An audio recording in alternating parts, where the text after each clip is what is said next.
Be vegan. Make peace. Do good deeds. Heaven Godspeed. Our programs offer many languages. Please visit suprememastertv.com/schedule. Nos programmes offrent plusieurs langues. Veuillez visiter suprememastertv.com/schedule. Nuestros programas ofrecen varios idiomas. Visiten suprememastertv.com/schedule. برامجنا متوفرة بالعديد من اللغات. يرجى زيارة suprememastertv.com/schedule.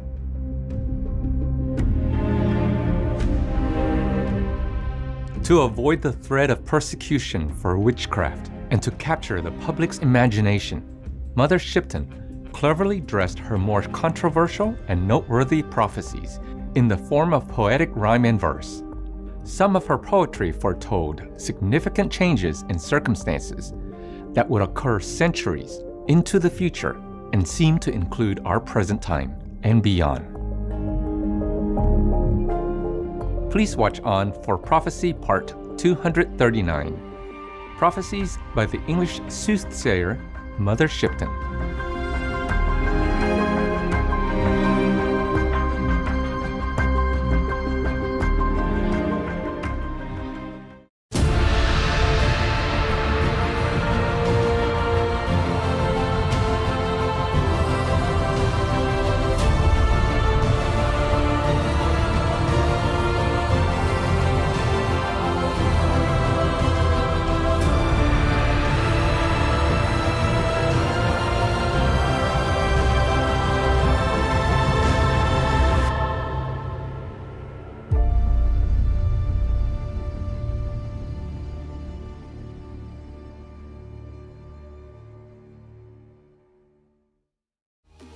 Choose vegan, the best decision you'll ever make in your life.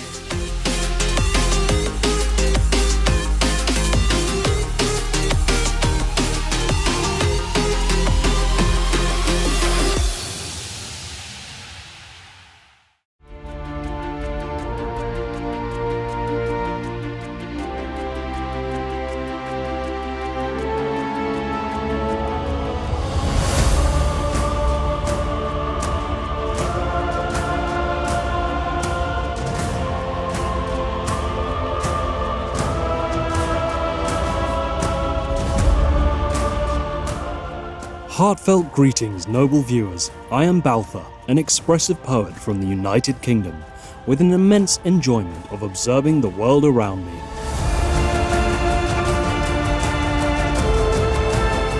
The witty people of the United Kingdom adore the brilliance of your mind that is manifested through your joyful sense of humour.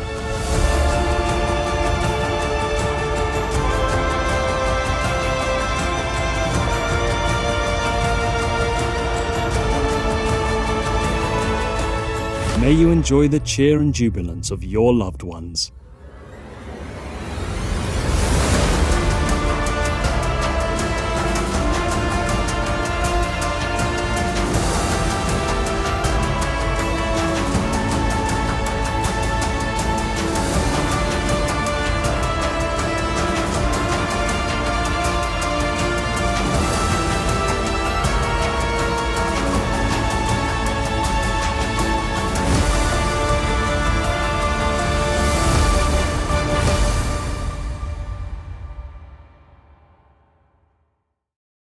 Throughout the history of mankind, the divine messages are often shrouded in mystery. Prophets, messiahs, or whichever names you call them, are often persecuted and oppressed, their words obscured. But how do we distinguish the true from the false? To do so, one can only rely on the divine's guidance, and the truth will reveal itself to those who earnestly seek it.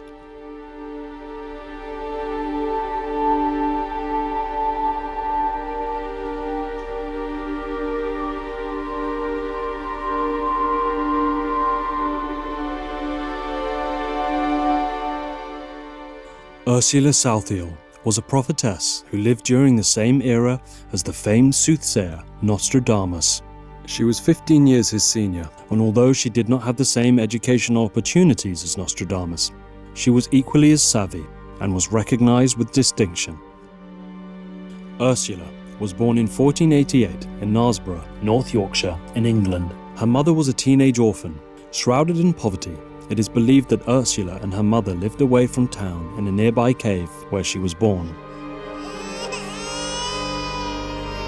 It is said that through living so close to nature, Ursula began to commune with the natural world. Her love connection to the earth, the trees, the plants, the animal people, and the waterways likely heightened her psychic abilities.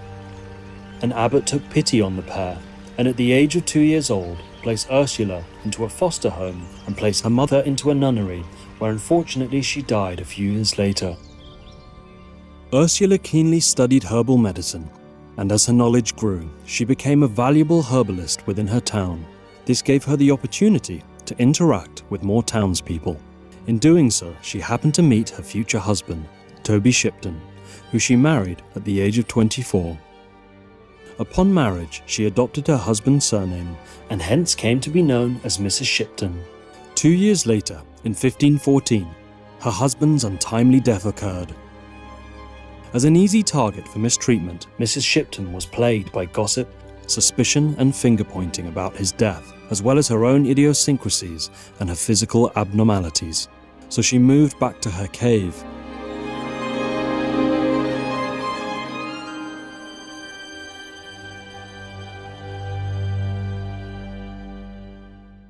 Despite the rumours about her and gossip about her unattractive physical features, the only information that seems accurately recorded is that Mother Shipton had an angled nose and a spinal deformation or hunchback. A more contemporary portrait of her might give us a clearer picture of her appearance.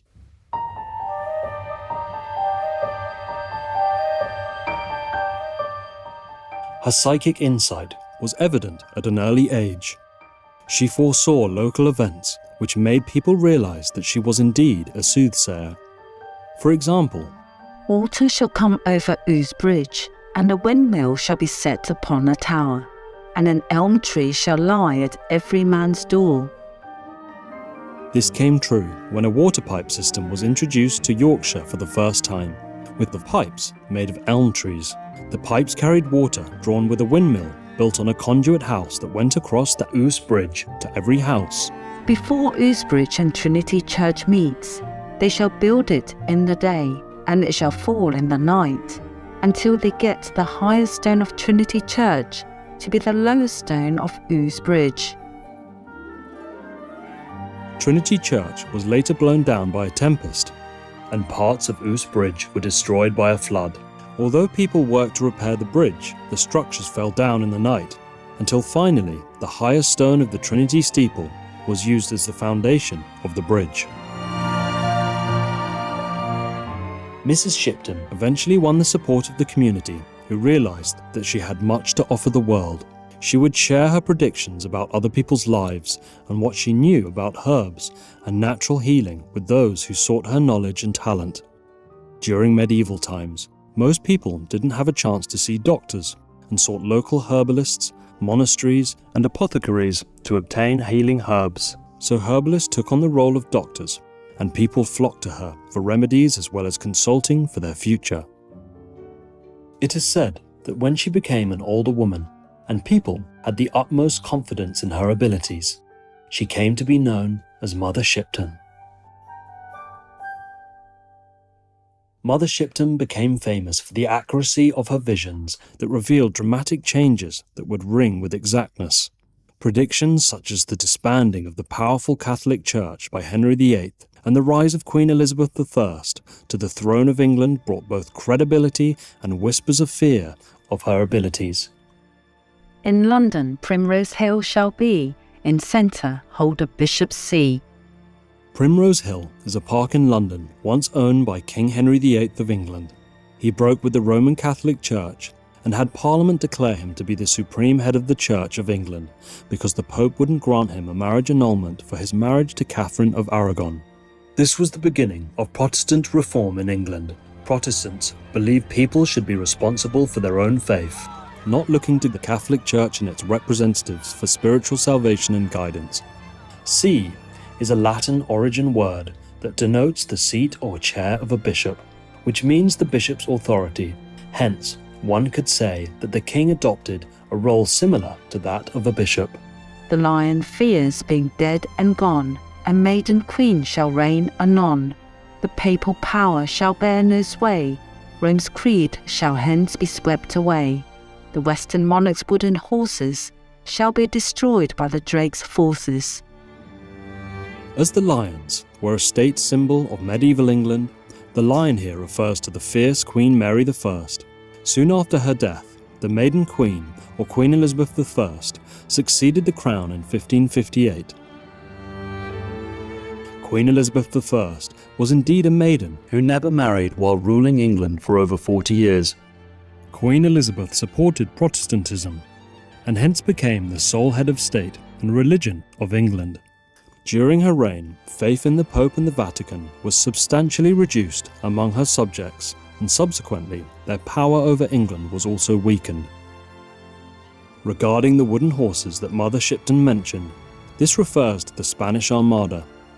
Under the rule of monarch King Philip II of Spain and Portugal, the Armada, with the Pope's support, attempted to attack England in order to expand the influence of the Catholic Church. However, the English successfully fought against the Spanish fleet. Francis Drake was one of the leading naval commanders who led the victory of England under Queen Elizabeth I.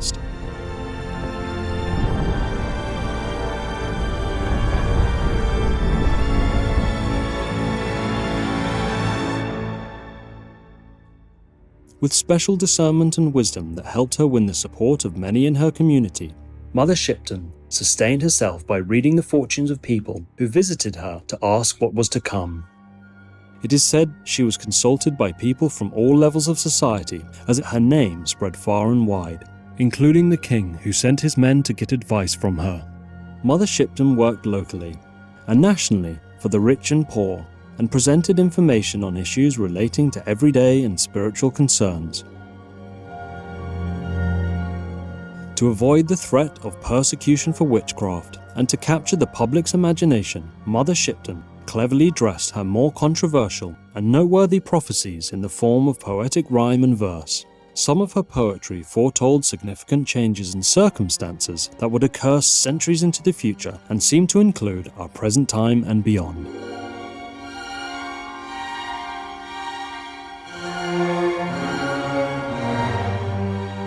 It is recorded that on one occasion, while sharing her visions with an abbot who had great esteem for her, she withdrew abruptly with a deep sigh. Her tears began to flow and she was wringing her hands, as if some extraordinary mischance had befallen her.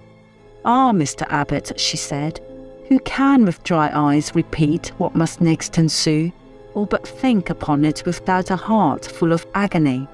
To see virtue trampled on and vice exalted, beggars on horseback and princes on foot, the innocent condemned, and the bloodthirsty go scot-free. But since my promise binds me to fulfill your request, I shall proceed from where I left off. I know I go, I know I'm free, I know that this will come to be. Secreted this, for this will be found by later dynasty." In 1561, at the ripe age of 73, Mother Shipton died in Clifton, Yorkshire, 5 years before Nostradamus' passing. Just as Mother Shipton had alluded to, her prophecies were discovered by later dynasties.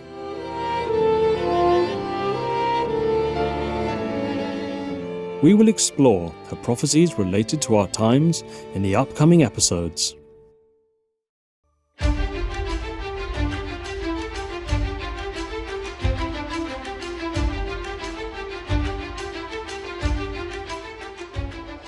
Only when we have become non-violent towards all life will we have learned to live well with others. Cesar Chavez. Vegan.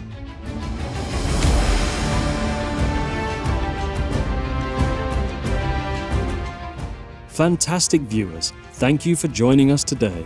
Please tune in again next week as we venture through the Sibylline rhymes of English prophetess Mother Shipton. Coming up next is The Original Santa, the wonder worker St. Nicholas of Myra, vegetarian, part 1 of 2, right after Noteworthy News. Please stay tuned to Supreme Master Television. May the radiance of divine light bless and soothe you.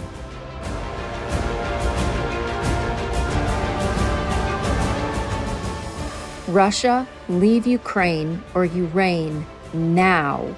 Peace be with you too. Be vegan, make peace, do good deeds, hell not reach. Our programs offer many languages. Please visit suprememastertv.com/schedule and suprememastertv.com/AP